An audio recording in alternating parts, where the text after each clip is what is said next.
Mystery, it seems, is afoot, and the hidden secrets that reside behind high, impenetrable walls in monolithic, awe-inspiring buildings seem to also be the hottest topic going right now in this bubbling soup that we all call the internet. The thing is though, aliens aside, long before Robert Kahn and Vint Cerf laid the foundation for our planet-spanning network of information, the more palatable papal seat of the Catholic Church in the Vatican City has been a source of mystery and intrigue that has inspired scholars, theologians and novelists alike for centuries upon centuries. You see, the Catholic Church is old, and with age comes some pretty well hidden secrets. Relics, gold, the source of immortality, who knows? Well, let's see if we can find out. Hello internet, what's going on, and once again welcome back to the most inquisitive channel on YouTube, Life's Biggest Questions. As per usual, I'll be your disembodied floating voice Jack Finches. Today we curiously ask the question, what are they hiding in the Vatican archives? Roll the clip. Which wasn't used in the Vatican, it was too polluted. Free thinking. It was a language of radicals like Shakespeare and Chaucer. Here's another one. For the curious amongst you, that clip was from the awesome 2009 film Angels and Demons, based upon the novel of the same name by Dan Brown, which saw the legendary Tom Hanks reprise his role as Robert Langdon, the fictional professor that finds himself unearthing some of the many fictional secrets that reside within the deep vaulted archives of the Vatican. I say fictional because, as many of you will already know, speculation as to what relics of history and devices of antiquity are actually lurking within the Catholic Church's possession have long been the source for conspiracy. And whilst we will address some of these over the course of this video, first we have to give a fully factual approach to the Vatican's archives, and thankfully for us, that needs a healthy dose of history. Although you may not think it, the Vatican City as we know it now didn't formally come into existence until the year 1929, thanks to a 1,000-year-long grudge match that saw the Papal States at war against the Kingdom of Italy. Because of that, the logistical technicalities of the Vatican's archives had a few homes along the way before the Catholic Church finally settled on remaining behind the Vatican walls after signing the Lateran Treaty on 11th of February 1929, establishing itself as an independent state that it remains to be to this day.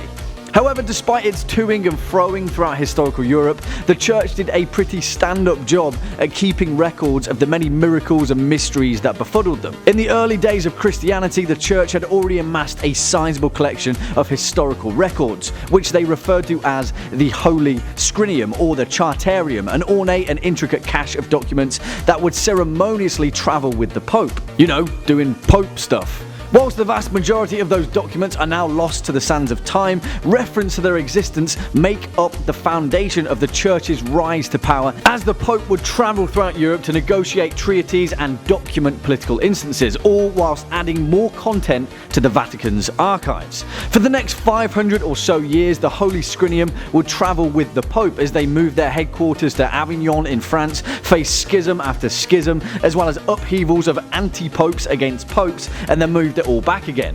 But as you may imagine, throughout all of this calamity, quite a few more documents were again lost to the sands of time. It wasn't until 1612 when Pope Paul V ordered all of the Church's records to be assembled into one place, and the rest, as they say, is history. You see, the Holy Scrinium eventually became Archivum Secretum Apostolicum Vaticanum, the Vatican's secret archives, and despite their enigmatic name, they're very much a very real thing and are in fact not secret at all. In reality, the word secret comes from a misunderstanding of the Latin word secretum, meaning private. It's the same word that gets wrapped up as the prefix for secretary and other secretious terms, but in reality, it's just an officiated term to mean this is the stuff that the Pope keeps closely guarded. It's the Pope's personal record passed down from Pope to Pope through thousands of years. That's it. And in fact, all of this bewilderment does nothing to negate the fact that the Vatican archives are absolutely freaking huge. 53 miles of shelving, 35,000 volumes of catalogue, 12 centuries worth of ancient documents housed behind a literal fort in what is already a literal fort of a city, the impenetrable Vatican. All of that for a few dusty books and parchment, eh? Well, there's got to be something more to it, right? That sounds like a lot of effort to keep a few reams of paper hidden away from prying eyes. So what are they hiding? Well, despite the relics of conspiracy that are often lauded to the Vatican's archives, which we'll get onto in a moment, the actual verified historical artifacts are equally, if not more, impressive. One of those is the Chignon Partment, a document the size of a dining room table which documents the trials of the Knights Templar as they faced exile from the church in 1308.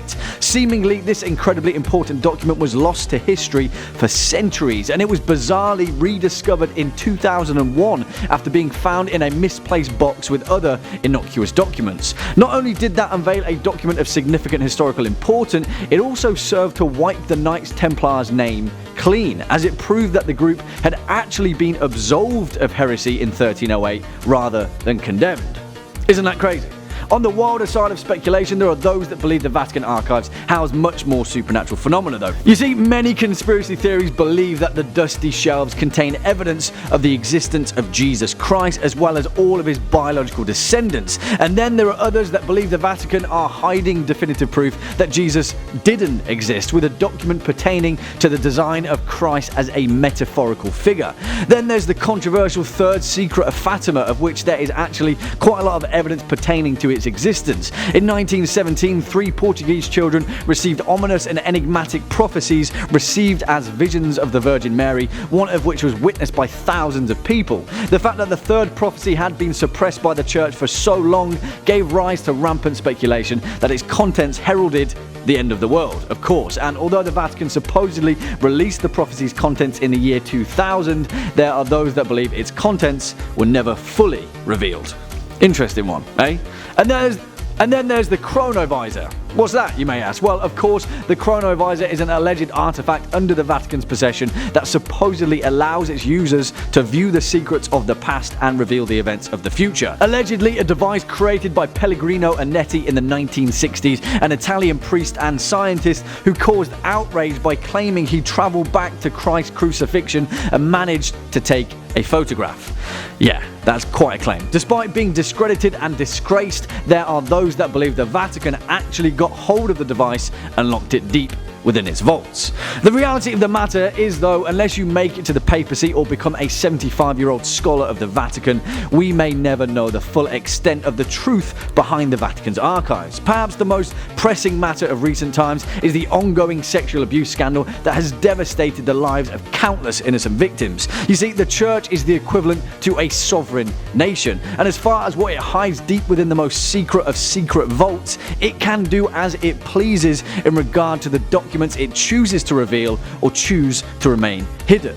As it remains, the Pope is the only one who can release the many secrets hidden within the Vatican archives, and as it looks now, it could be decades before journalists and historians learn the full extent of the many truths that the Church chooses to stay hidden. Well, there we have it, our long and short answer to the question, what are they hiding in the Vatican archives? Quite a lot. What do you guys think? Do you agree, disagree? Have anything more to add? Let us know your thoughts down in the comment section below. Before we depart from today's video though, I'd like to take a quick look at a comment from our most recent video, what if we outlived the Earth and the Sun? Darius Carlos says, "Thank you for making this video. I swear the universe has a strange way of putting things together because recently I've been questioning all of this. Seeing visions of the Earth being engulfed in the sun, having panic attacks and feeling really depressed for some strange reason. Then this video shows up and a bit of hope comes through. So thank you for that." Nah, Darius Carlos, thank you, buddy. And try not to worry because as our man Carl Sagan said, somewhere something incredible is waiting to be known. Well, on that note, unfortunately, that's all we've got time for in today's video. Cheers for sticking around all the way until the end. If you were a fan of this video or just life's biggest questions in general, then please be a dear and hit that thumbs up button, as well as that subscribe button, and I'll be seeing you in the next one. As per usual, I've been your disembodied floating voice, Jack Finch. You've been watching Life's Biggest Questions, and until next time, you take it easy.